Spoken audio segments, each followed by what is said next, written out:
The tech industry is calling this AI's Sputnik Moment, and President Trump has said it's a wake-up call for US companies. Like everyone else, we're talking about DeepSeek, the Chinese AI startup that has rapidly emerged as a formidable contender in the global AI race. DeepSeek has been making waves for developing powerful open-source large language models that rival leading US competitors at a fraction of the cost and with far lower computational requirements.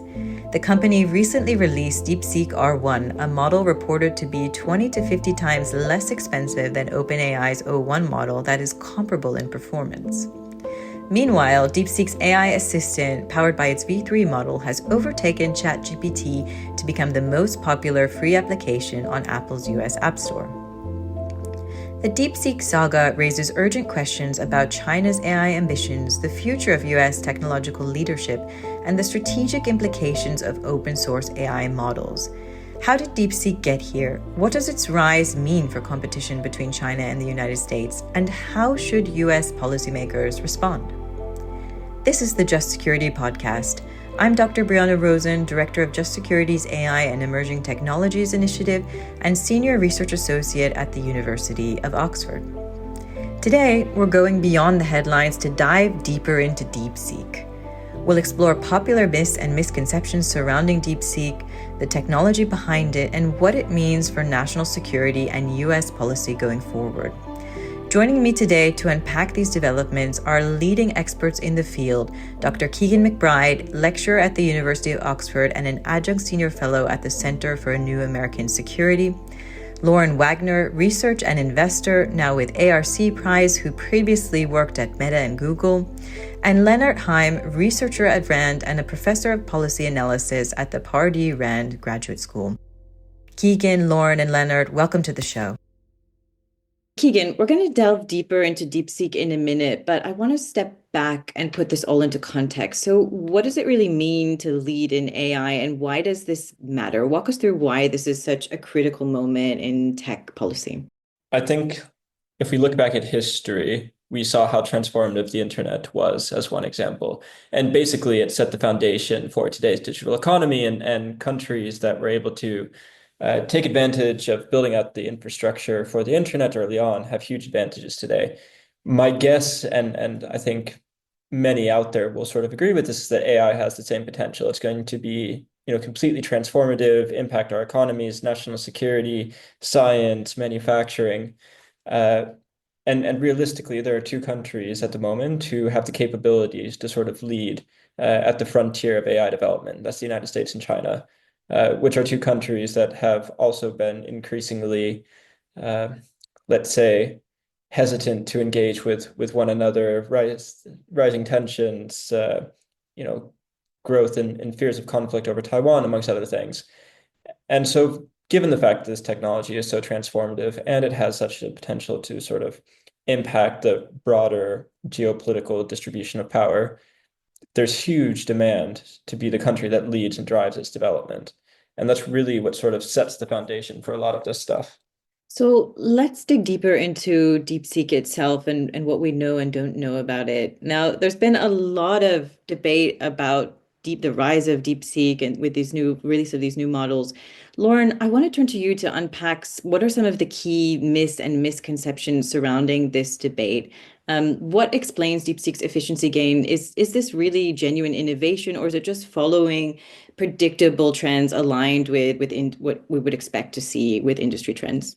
I think it's a little bit of both. And I don't like looking at these questions and providing a black or white answer. There's really a lot of nuance here. And what I like to do first is really start at the company and look at the company. So I've worked at startups, I've worked at Google, I've worked at Meta. And what is the culture of a company that would yield potential innovations or efficiency gains and things like this? So what we know about DeepSeek, it's about 150 people. They recruit only from people and researchers in China, and they really focus on collaboration and creativity. Those are their primary values as an organization. And they provide essentially almost unlimited compute to their employees and pay them quite well. And so it's kind of a breeding ground for new ideas and experimentation in AI. And I think that might lead to some of the gains that we're seeing, especially in comparison to some of the bigger companies here. So when we talk about efficiency gains, there has been a curve and a trend line that we've been following now for quite a long period, at least in AI terms, where you could use less compute to achieve specific gains in capability. And so what we're seeing here kind of continues along those lines, where we're seeing less of an emphasis on using compute for training and more of an emphasis on inference. And when you focus on inference, that actually leads to models and outputs that are more reliable, that are more trustworthy. And so DeepSeek is definitely capitalizing on that, or advancing and building on that trend.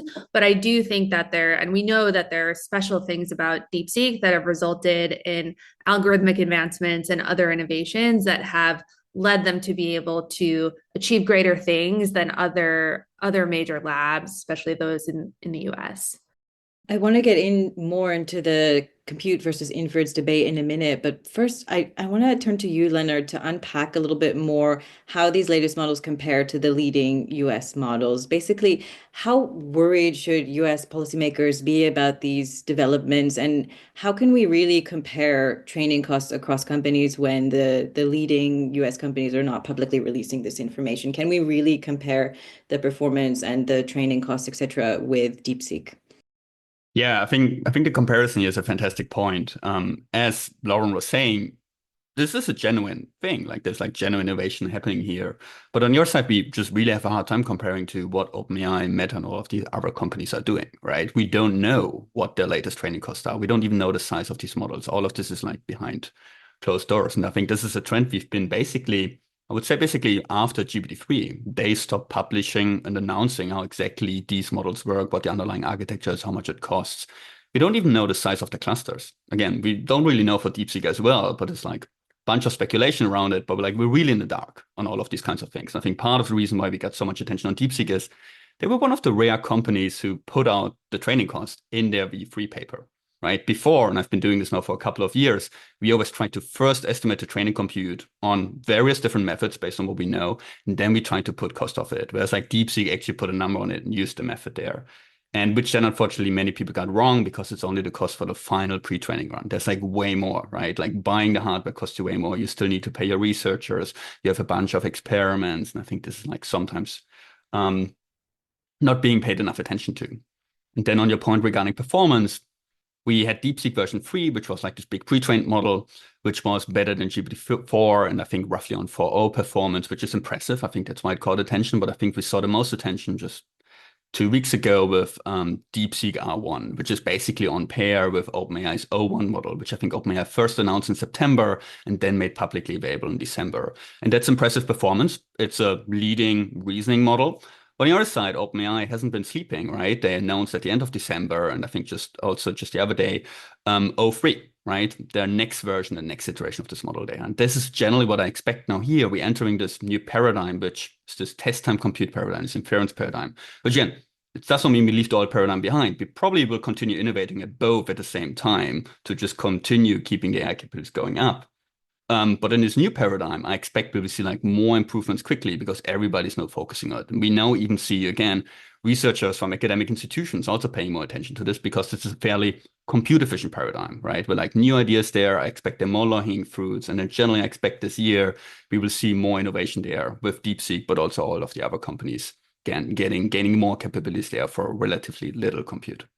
So DeepSeek did this on a relatively small compute budget vis-a-vis leading US companies. And Lennart, you wrote for Just Security this morning that the narrative that DeepSeek diminishes the importance of compute is misleading. Can you walk us through your logic behind that a little bit? So like, what does the R1 paper say about distillation, and what does this mean for the future of inference versus compute? And then I also want to bring Lauren into the discussion as well. Yeah. So Lauren was talking about it. We see efficiency trends for the last decade in computing. This is nothing new. We actually saw it over the last 100 years in computing. Moore's law being like the most famous example of this. Turns out there's an exponential going up and down depending on what you put on the y-axis. Things are getting more efficient over time, and machine learning has not been an exception there. And I was personally surprised how much it caught others by surprise. I was like, yeah, this is like within the trend lines roughly. And again, maybe it just goes back to we didn't have a real comparison class here. And that's why many people then came to the conclusion like, well, computers not important anymore. Well, binaries are usually hard. Of course, it's still important. It's just less important to achieve a given capability over time. And that's a trend we've always seen. If you now want to have an AI model, which is as good as the best model on, for example, ImageNet, a famous benchmark where you try to classify pictures, that's significantly cheaper. It costed us $1,000. Now it costs us a couple of cents to achieve this performance. But it does not mean we're good with being good at ImageNet, right? We continue pushing forward the frontier. Are we now going to stop and say, oh, one is enough to transform the economy? I don't think so, right? So we always have like what we call this access effect. People getting access to the same capabilities for less compute over time. But on the other side, with a performance effect, you get better performance for the same budget. And this is what we will continue seeing. People will continue scaling these models, getting better and better capabilities, again, to then drive this economic valuable task going forward. So we have both of these trends happening at the same time. And I don't think this then fundamentally challenges computing resources being important. It challenges them for achieving certain capability being important. But again, we want to push these capabilities forward. And then compute is important for more than just training these models. Compute, we need this for experimentations, right? There have been these rumors of DeepSeek having 50,000 hoppers, having like a lot of computing resources. DeepSeek was actually one of the first labs in Asia, having access to 10,000 A100s before any export controls. They were early on the game. They were early betting on compute, right? And even if you look at their own quotes, they think compute is like the key here. It's just wrong to only think about compute being this one thing which you need for training the model. There's like this more purposeful use for just like experimenting and then eventually also deploying these AI capabilities here, right? It's beautiful to have a good model and have really great benchmarks. Eventually you want to make money out of it and drive economic change in whatever you're trying to achieve here. This means you need to deploy these models. And what we saw with DeepSeek shortly after the release, at some point they stopped everyone who didn't have a Chinese phone number from signing up. Right, I would read into this. Well, looks like they had a little bit of a compute crunch there. They didn't have enough resources to deploy it. Well, that's kind of bad because that's how they make money, right? That's how people are being used to this. This is how you drive economic change. So this is like another purpose, like use of compute, where just like it's really important to understand. And again, just this naive take of like exponentials don't work anymore, I think like really misses the forest for the trees here. Lauren, do you agree with Lennart's characterization that this actually makes compute more important, not less? And how should we think about this in the context of Trump's policy moves with the $500 billion Stargate AI infrastructure project and all of this going on in the US? Yeah, so last week was really interesting because I spoke to a lot of different journalists and I actually spent a good amount of time at the Council on Foreign Relations. So I was able to get a lot of different kinds of feedback around what was going on and help calibrate my own point of view. So I agree with everything that Lennart said. And then I also think about what folks said to me last week. So the question about Stargate was something that journalists brought to me multiple times. Is Stargate now a project that we don't need and something that we shouldn't invest in? And so I think some people, their first reaction is essentially, why are we investing all of this money into data centers and compute when it seems like we don't need it? And hearing Lennart's, explanation, I think that that's definitely not the case, especially when you have models in the hands of more people. If they are cheaper to use and cheaper to run, and they actually end up being more reliable and trustworthy. That's something the industry is still struggling with. So any advancements on that front, I welcome and I'm very excited about. To the point about export controls, that's something else that also stoked a lot of fear among people who think about the geopolitical landscape day to day. And so this question of, are the measures that the US government is putting in place, are those measures adequate? Are they working? And I think what we're finding out day by day, there's kind of a leaking out of information. I feel like every day I'm learning more and more and getting a slightly different perspective on what's happening now. There was an article, I think last night or today, about how NVIDIA has seen these export controls and they've been able to kind of out innovate and provide other types of, products to China that may not be subject to those export controls. So I think we're in this period where we want to have concrete answers about what's going on. And it seems that we're trying to triangulate data and get a better sense of what's happening on the ground in China and what the US does and policy from the US perspective, how that impacts China and the rest of the world. And so it's important to keep on top of these things and have folks who can synthesize the information in real time so that we get an accurate perspective. And there isn't this gut reaction to have this kind of binary black and white thinking, it's all good, it's all bad. Can I just sort of build off of some of what we're talking about here? I think it's really important to clarify that yes, export controls are in place, but that doesn't necessarily mean they were working as intended. And I think there's quite a common mistake that people make where they hear that, okay, there was export controls in place. This means that China couldn't obtain sort of state-of-the-art GPUs. But for a pretty significant period of time, that just wasn't true. Yes, there were export controls on the book. There were exceptions. NVIDIA was making sort of new products to get around them, as Lauren was just saying. It was easy to smuggle them in.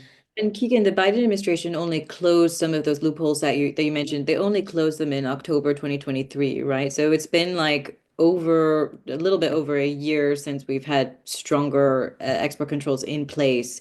Is that even really enough time for them to take effect in a meaningful way? I mean, yes, they were in place, but I think what you saw is the government was probably 6 months to a year behind in terms of updating export controls to be what the situation on the ground actually was. And the implications of this basically are for the foreseeable future, at least for the next couple of years. I think it's fair to say that China, from a compute standpoint, is not necessarily as far behind as the US government perhaps would have wanted. But what that doesn't mean is that that's going to remain the status quo for the next 5, 10, 15 years. I think what you're going to see in the new sort of administration is a big crackdown on export controls, taking enforcement a bit more seriously and pushing some of these a little bit further. So that might mean in the next 1 year, 2 years, we continue to see advancements out of China, but they're absolutely going to struggle to bring their models to the world. They're going to struggle to diffuse their solutions as they try to scale them, as we've been talking about earlier. Yes, they might be able to create and sort of innovate domestically. That will be okay for their economy. But the idea that in the face of increasingly strict export controls that are properly applied, properly enforced, with growing sort of agreement amongst the US and its allies that China being a world leader in AI, is a bad thing. I think I'm not going to say it's a one-off, but the future situation is going to be quite a bit different than it currently is, particularly as US innovation continues to speed ahead, which is absolutely going to do. Building on top of Keegan's points, I think just like everybody who's been following export controls knows they're not perfect, right? And I love that the world sometimes thinks policy just works like perfectly. You put it out there and then you got it right. I don't think this will ever be the case for AI governance or AI policy in general. It's just like a really fast moving target, and regulating it well is like surprisingly hard. So I think people should actually have more of a prior that we don't always get AI regulation right, unfortunately, and people trying their best. And again, the initial export controls were early. Remember, they were in October 2022. This is even before ChatGPT. So credit to the Biden administration back then, even credit to the Trump administration to identifying semiconductors as a key target for like tech competition, right? Because eventually Trump and others did Huawei and put other companies on the entity list, and did ban for an extreme ultraviolet lithography, which are the cutting edge machines you need to build AI chips on going to China. So they were early on this. Then these export controls came out trying to target specific AI chips. Unfortunately, they got some numbers wrong there. As Keegan was saying, we basically had a year where they could just buy these workarounds, and NVIDIA just, again, they followed the law completely right, but they also knew that these chips are as good, and they just thought they can take an opportunity of this. And then it just took a year to fix it. And this just highlights the needs of would be great if the Bureau for Industry and Security, the Department of Commerce, and everybody else in the interagency process could act quicker on these kinds of things. A year within AI is making a big difference, right? And this is just what we've been seeing there. And then on the other point, what does this mean when they only bite in the future? Again, preempting here what's going to happen. They will continue developing good models. For people to just expect right now, oh yeah, they didn't hit yet because it's only 1 year in, but 2 years in, we got it, we're covered. Won't happen. It's won't be this binary, right? Training a competitive model will always be easier than, regarding compute constraints, than training 10 competitive models, deploying it to billions of users. So it's really important to understand, where do these export controls eventually hit? And I think it's best to think about, they have limited access to a resource. When you have limited access to a resource, you spend it differently. So they could be saying, we only train one good model and deploy it to that many users, whereas the US and the rest of the world could say, well, actually, we got 5 competitive AI companies, and we can deploy it to billions of users at the same time. This is not what you see when you only compare to benchmark comparison, right? So this comparison will always be the hardest. And my last point, connecting to just like recent developments, if people are listening, they might have seen OpenAI just release something which is called deep research. And I think that's like a nice point to like really understand why compute is important. Deep research is a product where you basically tell an OpenAI agent built on O3, so the most recent reasoning model, you ask it a question and it goes off. It's like a research assistant does some research there. When this model goes off, it's running on computational resources. It's reading the internet. It's reading a bunch of documents. It's processing them. It's thinking through them. All of this requires compute. And it just only highlights the importance of compute there. So going back, they might have an R1 model, but their R1 model, if they send it off to the research, it can read less documents, it cannot think for that long, and it can serve less users. This is more of an impact you will be seeing in the future. And again, this matters a lot for transformative impact. The analogy which I sometimes like to use here, it literally determines how many AI workers you have. How many workers you have is a key function of your economy here. So we should expect export controls to hit harder there on these kinds of impacts. Whereas if it's about like a single use case or like a single company using AI to accelerate their research process, again, compute export controls will be having a harder time biting here. So it's just like really critical to understand like, where does it bite? Where does it not bite? And I think just many people have like this really simplistic and like optimistic view that it will just lead to this binary, oh, they're out of the game, we got it. Unfortunately, this is not true. Thinking about the future of export controls and the lessons learned from DeepSeek, it strikes me that one of the few Biden-era legacies that the Trump administration has not yet overturned is the AI diffusion framework passed in the last week before the inauguration. And the framework, among other things, sought to limit chip diversion to countries like China and Russia, as well as quite a few handful of countries in that second restricted tier in the Middle East, India, and even parts of the EU. And this was really a concentrated bipartisan effort to control the diffusion of AI technology worldwide. So when we think about DeepSeek and some of the lessons learned from this going forward, do you think the AI diffusion framework as it currently stands is sufficient for strengthening export controls, or does the Trump administration need to do more to build upon this framework? Yeah, happy to take this one. Export controls have been a bipartisan issue. US tech competition on semiconductors and AI has been a bipartisan issue. And we just had Lutnick testifying during his hearings. He likes export controls and he's in favor of them. And I applaud that. I think that's the right move here. We talked about problems of export controls. The diffusion framework is trying to solve a bunch of existing problems, right?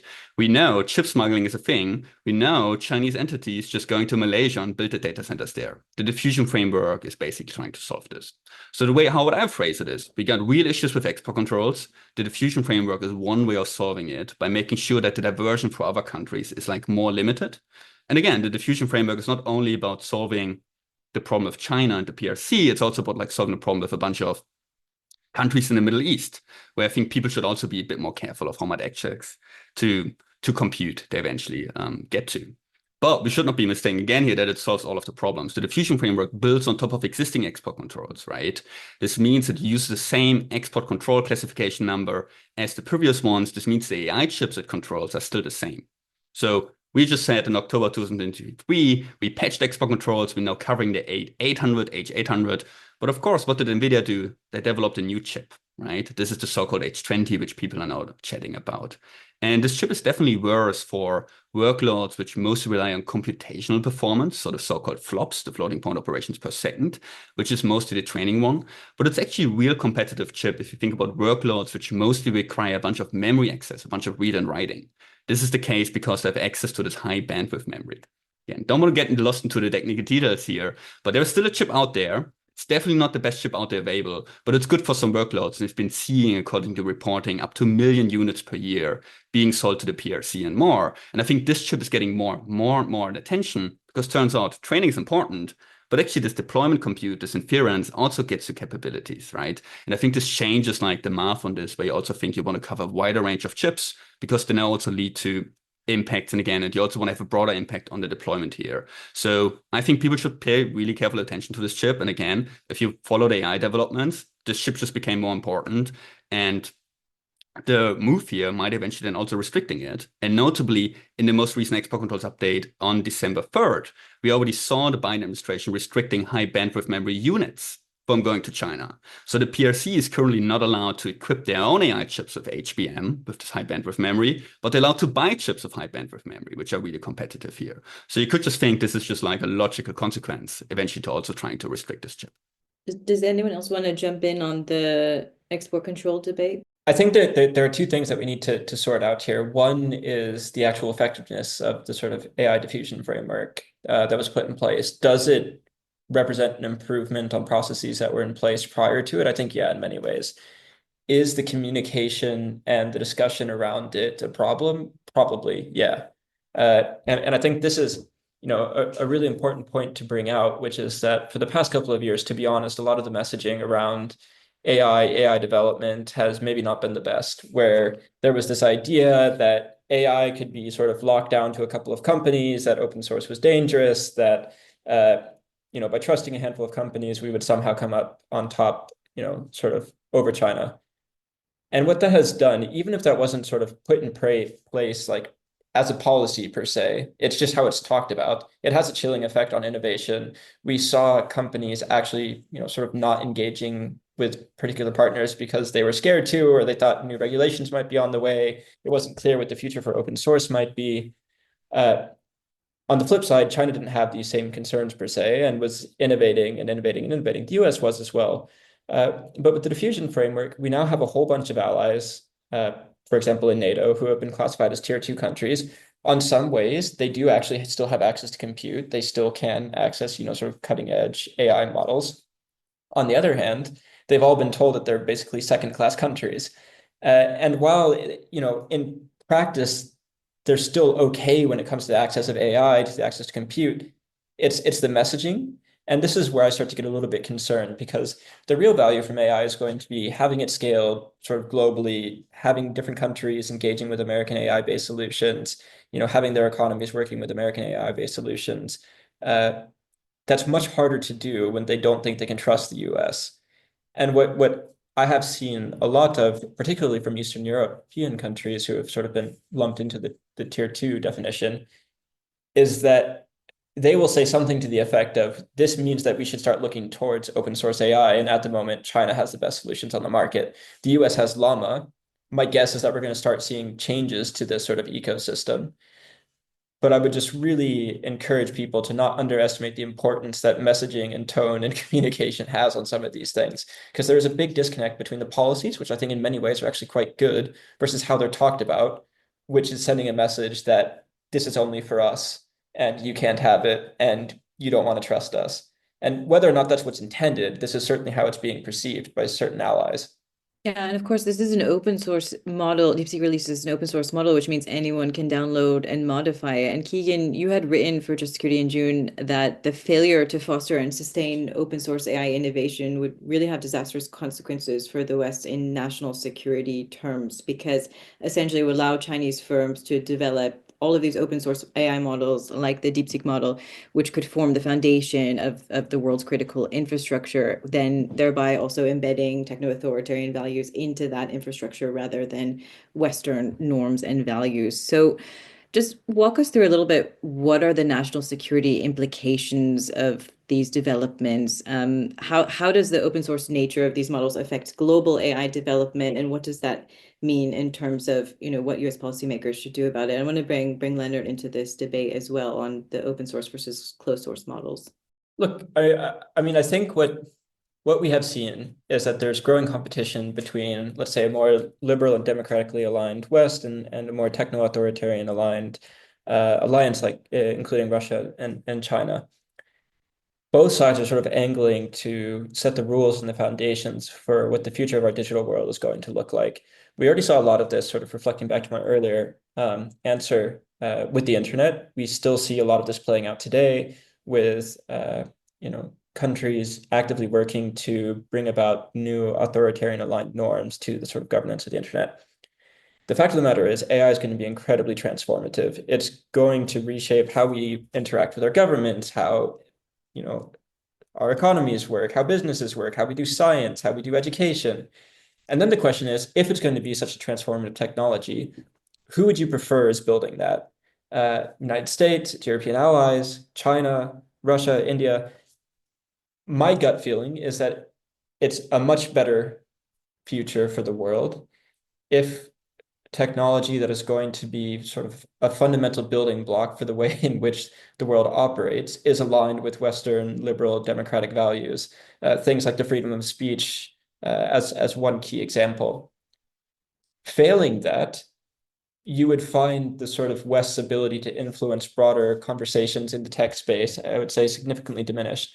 And I think it's actually something that China has sort of been betting on, is that while the US might get to, let's say, I want to say AGI, but I mean, basically increasingly advanced AI-based systems, they might sort of lead in the development of this, but China's going to bet more on scaling it, being able to diffuse it throughout the ecosystem.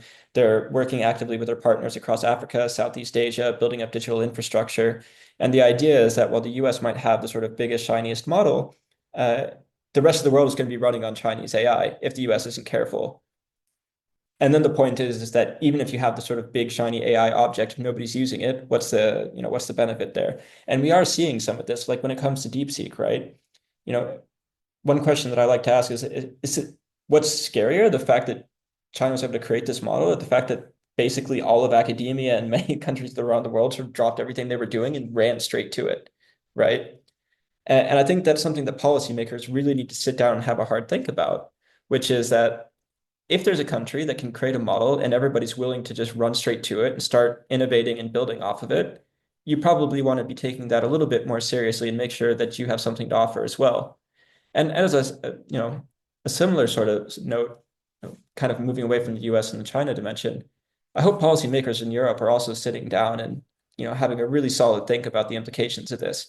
They have more compute. Theoretically, they have a lot of talent, great universities. There's no reason the innovation from DeepSeek, had to happen in China. It could have happened anywhere, but it didn't. And I think there are some really big implications for that as well, in terms of, what does it mean for the future relevance of, for example, the European Union or other countries who, do have access to compute, who do have access to talent as well, who do have access to capital, but they're not innovating at the state of the art. Building on top of King's points, yeah, I think I agree with all of it. And I think what we should also do here is like take a view which covers the whole tech stack to some degree, models being part of it.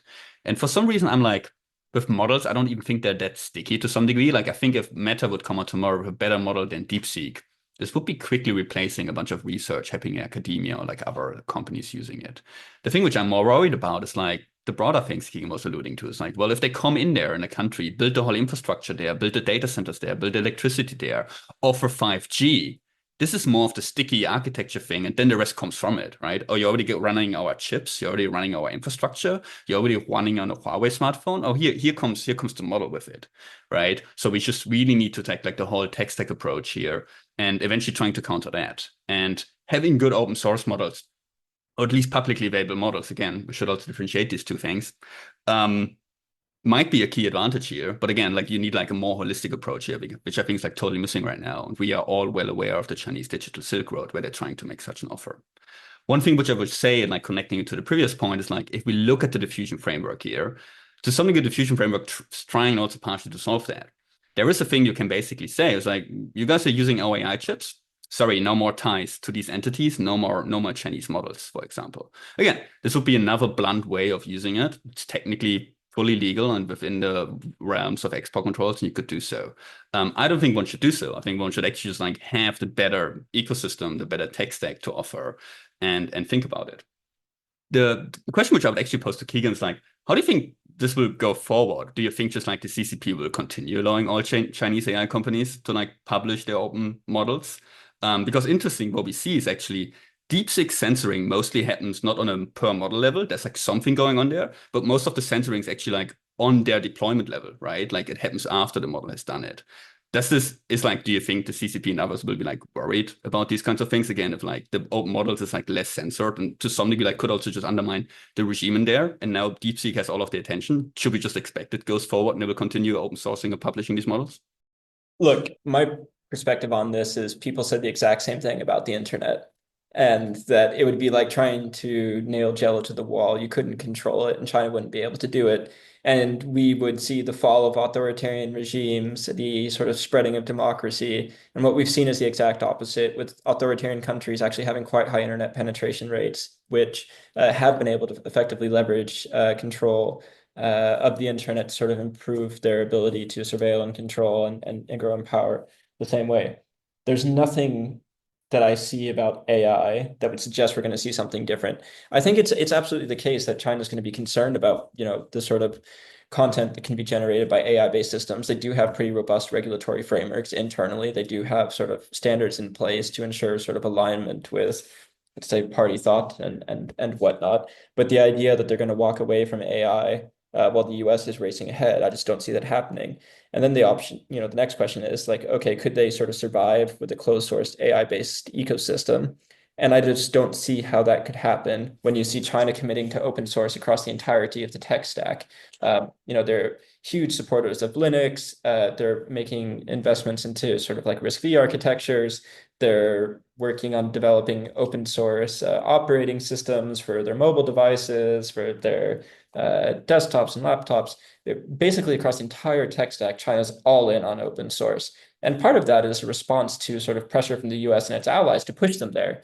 The problem is that the US didn't follow them into the open source competition spaces nearly as strongly as they should have, which allowed for Chinese to, influence to grow quite dramatically in that space. And I think that's quite scary. But now that people are slowly starting to wake up to the importance of competing in the open source ecosystem, we might start to see a change. This isn't to say that open source is a cure-all and that it's going to, somehow fix everything in the world. My guess is we end up at some sort of equilibrium where you have a substantial amount of closed source AI models that are perhaps more trusted. They're supported by sort of, larger technology companies, which gives some air of like longevity and resilience and stability. You'll see open source models that are going to be quite competitive, which will probably, similar to open source software, be, fairly important parts of the world's digital infrastructure. The only problem is that the US was not competing nearly as much as it should have been in that space. We will see what changes as we go forwards, but it's certainly an emerging area of competition. And basically all of China's AI stack at the moment is in the open source space, for example, Quen as well. Yeah, I mean, Lauren, do you have something to add? Because I know you're quite big on this as well. So, Lauren, could you also walk us through a little bit some of the other side of the debate? Because there are reasons, right, why the US hasn't followed China into the open source ecosystem. Walk us through some of the risks there and how we can find the right balance in response to what Keegan's just said. Yeah, so I'm definitely an open source maximalist, but I do have tangible reasons for that. So for the past over 6 months now, I've been working with Fortune 100 companies and CEOs there that are thinking about adopting third-party AI systems or building them themselves. And I think there's this misconception that the bigger labs do have more trustworthy technology. And it turns out that when you're going through procurement on the enterprise side, it's actually kind of a black box to understand what's happening inside these companies and inside of these models. And we're in a bit of a situation where a lab presents a capability or they show a demo, and we're in this scenario where the enterprise kind of really just has to trust that what they're saying is true. And we know that these models change and evolve, and that results aren't always the same, and the output may not be reliable and things like this. And so we're in a situation now where companies are procuring systems from the big labs.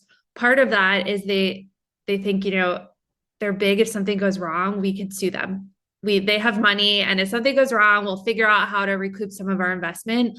But the liability piece really isn't worked out yet around who ultimately pays if something goes wrong. And we're in this situation where it's, okay, trust me, we're a big company, we have a lot of investment, you should trust us.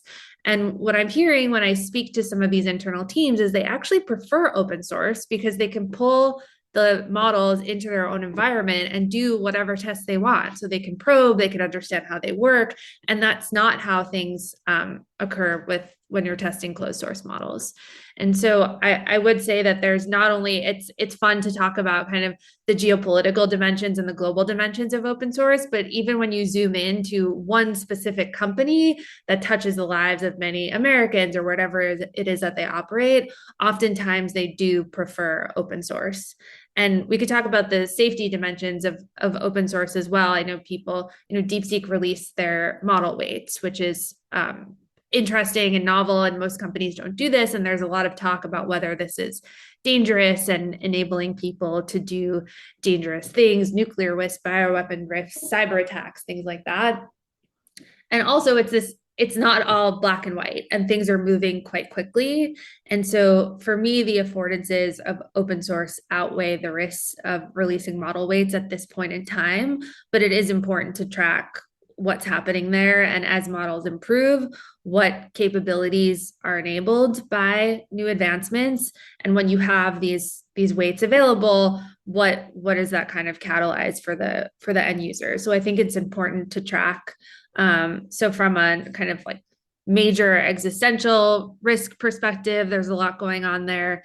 And then when I think about safety and more near-term and tangible risks, my view, which may be counterintuitive, is that I prefer having more people building. And so open source enables that. As we've seen, researchers have rushed to leverage DeepSeek. And so the more people who have eyes on new technology and can come up with novel solutions that protect people from the potential harms of AI, I think the better. And I don't want those capabilities and those ideas centralized in a handful of labs or a handful of academic institutions. I want as many people thinking about potential solves as possible. And to me, that's what open source enables. And coming from big companies like Google and Meta, I've seen the centralization both of problem identification and solution proposals. And I think that open source is the way to go here.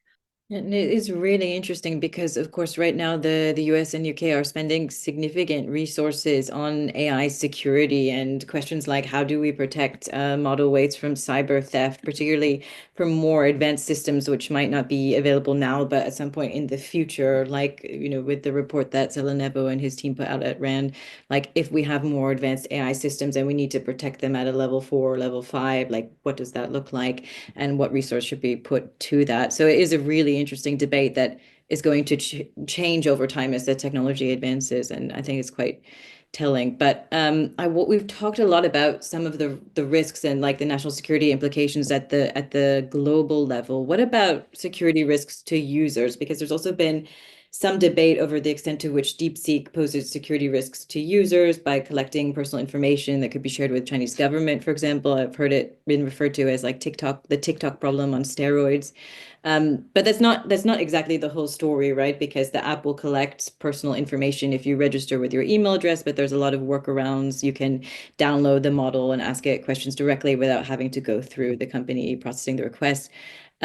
Lauren, I wonder if you can just walk us through some of these other risks, like risks to individuals, the risks to users, the risks of censorship, misinformation. And then Lennart, I wonder if you can also walk us through some of the backdoor risks that you outlined in your excellent Just Security article today. I think it is really interesting that this conversation about DeepSeek is coming on the heels of the potential TikTok ban. And so people and creators saying, I don't care if China has my data, I have a Chinese spy watching me. And they really didn't show, at least some of the creators that I saw on TikTok didn't really show much regard for that. I think that considering DeepSeek, I imagine, touches a bit of a different community than TikTok creators, I am curious what the reception will be from users. I think there is more awareness that China does have access to your data. But the nice thing about open source models is that you can deploy them on your own device and in your own environment. And so it doesn't necessarily have to be the case that you're sending data back to China. There are products that have come out even in the past few weeks where you can easily use Olama or other products that enable you to do this in your own environment so that data exchange doesn't happen. I think there might be a digital literacy issue there that has to be addressed. But that's a potential solve there. And then in terms of the impact on misinformation, censorship, we've all seen the screenshots where people are asking about Tiananmen Square and then DeepSeek doesn't respond. And I think that it just brings to light that users are more intelligent and aware perhaps than people give them credit for. I think the fact that they know that this is a Chinese model and they may be getting back information that isn't entirely accurate or reliable is something that people are conscious of and publicizing. So I'm not sure what the risk would be there in terms of just engaging with the model, but I'm sure there are other downstream consequences that haven't fully been considered. Yeah, I can say something about like backdoor risk or something, and that this comes like more evident now. I think it's nothing new for everyone who's using a computer that whatever you run on your computer, you should be careful. And there used to be a time on the internet where people just like, downloaded everything, installed it, and they had like another toolbar on the browser, even installing malware and whatever. And like to slowly change over time, we went to like more authorized code. There's like checking going on. iPhones and Android being a prime example. You can actually only get apps via these app stores where it's being checked for. The interesting about DeepSeek here is like, well, everybody's downloading it and everybody's running it. And I see two types of basically backdoors here, vulnerabilities here. One of them is like fairly traditional. Just like if you run code, and in this case, you run a gigabyte-sized file, there could be backdoors in there which allow remote code execution, right? We had vulnerabilities in PyTorch and other frameworks before which allow you to deploy these models to run authorized code. So that's just a thing to be pay careful attention to. But it's the same with everything in open source, which is an ongoing discussion. If you just use a library on the internet, there could be vulnerabilities in there. Again, not unique to open source, could be any via library. Security risks are there. There could be vulnerabilities in any kind of code you run. Models not being an exception. The only thing, it makes it a bit harder to look for them because, again, this file is just a bunch of numbers and you could hide things in there. Then away from this traditional one is more like, well, we got this model and it can be thinking, right? And there is a nice paper from Anthropic, this leading US company, which talks about sleeper agents. So what they were able to do is basically train the system in a way.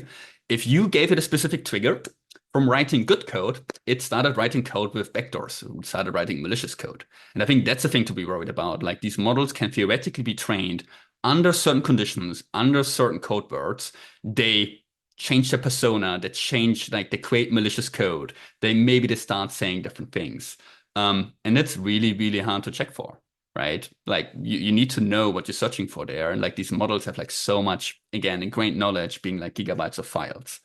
And I think that's the thing to be worried about, right? Like if you run through the worst case scenario here, DeepSeek being the best model or whatever's coming next, we integrate in all of our critical infrastructure, and then somebody just says the magic word, and suddenly all of these models don't work in the way we intend them to behave, or like they start, for example, implementing backdoors in code, right? Just for example, the model is being aware, oh, I'm being run within a leading US tech company. No, I'm writing code with like backdoors. That'd be a big security risk here, and that's just a thing to be aware of and a thing to be tracking. And this will be really hard. This is also really hard that I know Anthropic and Microsoft is not doing this to me, even harder for them because I can't even check. But we have even the same issue for openly released models. And I don't see like an easy solution for this right now. We just need lots of testing. And the eventual saver here is just like a transparent training process. And again, trust to these companies. And I think right now it's at least fair to say that I would trust OpenAI and Anthropic more to not have sleeper agents in their models than companies which putting out these models into the open. Yeah, Lennart, that seems like a huge vulnerability that just hasn't gotten sufficient attention that policymakers are really going to have to tackle, even though there's no easy answer to it, as you say. So we've unpacked some of the myths and misconceptions surrounding DeepSeek when it comes to the importance of compute, the effectiveness of export controls. We've delved into some of the open source versus closed source debate. One thing that we haven't touched on yet that I'd just like to briefly touch on if we have time is about the energy piece of this, right? So there's been a lot of posts floating around the internet where people are saying that because this model is more efficient, it's going to consume less energy, and isn't this a great thing? For example, one of the leading ethicists at the University of Oxford wrote on social media that this was her main takeaway from DeepSeek, that if American companies had constrained their energy consumption because it was the right thing to do, they might have gotten to a similar solution before DeepSeek. And it just strikes me that this isn't quite right for a number of reasons. First, like the comparison between DeepSeek energy consumption and American consumption is kind of misleading because we know DeepSeek wouldn't have been possible without OpenAI's model, for example. And second, this idea that because DeepSeek is more efficient, we're going to have reduced energy costs overall. that also strikes me as being kind of overly simplistic, so maybe they've saved energy in the training runs, but that could be offset by more intensive techniques for answering questions and producing longer answers. So I've seen some initial figures floating around that one person testing performance of DeepSeek's smaller models on a small number of prompts were suggesting that it could actually be more energy intensive when generating response than the equivalent size model from Meta. So I think it was something like 87% more energy intensive in the end. So how do you respond to this idea that DeepSeek is going to be more energy efficient, and what does this mean in terms of energy consumption and the future of these models? To be honest, it just sounds ridiculous based on how you described it, for lack of a better word. Yeah, that was my and energy matters, okay? But China is light years ahead of the US, to be honest, when it comes to energy generation. I encourage people to look at the graph of how much energy China is actually creating. So arguing that energy was a constraint somehow, to be honest, doesn't make sense to me from a starting point anyway. I think energy is going to matter. Absolutely. The US grid, and with the investments we're planning, is not ready at all, to be honest, for the amount of compute that we're trying to build at the moment. That will change quickly. But the flip side of this is also that the US is making huge investments into renewables and other sources of energy development, because turns out when it comes to for companies who are building AI at the cutting edge, they don't like to spend ridiculous amounts of money on energy. It's actually a pretty nice thing to have systems that run efficiently and with less environmental impact, because it means your costs go down, which is how you end up with companies running around opening up retired nuclear power plants, looking at mini reactors, talking about fusion. The investments pouring into the sort of energy side of this are massive at the moment. If anything, the more work we are doing in AI, the better it is for energy demand in the long run, to be honest. I'm not sure if there's been anything that has been as big of a driver to sort of improve how we're generating and using energy, than what we've seen the last couple of years surrounding the build out of increasingly sort of large AI-based data centers. I mean, Lennart or Lauren might have more on that, but from my side, I honestly don't understand that argument at all, really. Yeah, I can also just confirm I don't really follow this reasoning here. Funnily enough, we just published actually a random research report where we talk about the exponential energy need for AI growth. So like, happy to point to this if people want to know more. And turns out it's my favorite topic. It's another line going up on a log chart. We talk about an exponential increase here. And totally fair. This should raise like climate concerns, environmental concerns, and other things. But like that DeepSeek now says like, oh, we're good. Like all this energy growth, the Stargate 500 billion thing, activating 3 Mile Island has all been wrong. It's mistaken. And I would just point to the whole conversation we just had about the importance of compute and replace the word compute with energy. Right? When we say we need more compute for making a model think longer, when we say we need more compute to serve more users, when we say we need more compute to drive this economic impact, all of this equals more energy. It's true that like you get more compute for less energy over time. That's Moore's law. That's what we've seen. But again, the trend in how much more compute we have is outpacing all energy efficiency trends here. So the energy demand will be continue going up, and it will be a key and is a key policy topic in the US, even in the UK right now, where they're talking about like these special zones to build these data centers to make the permitting easier here. So yeah, these are my takes there. And again, I would refer to my paper to talk more about these things. I agree with all of these points, and I think it's important to keep an eye on what's happening in the broader, more mainstream dialogue around energy. The point you made of the point that this ethicist put forward, I think is quite illuminating for how people think about what is happening with AI and energy consumption. I know water is a big topic. And so it's a way to create this binary of all good and all bad. And so if AI uses all this energy, it's terrible. If it doesn't, it's better.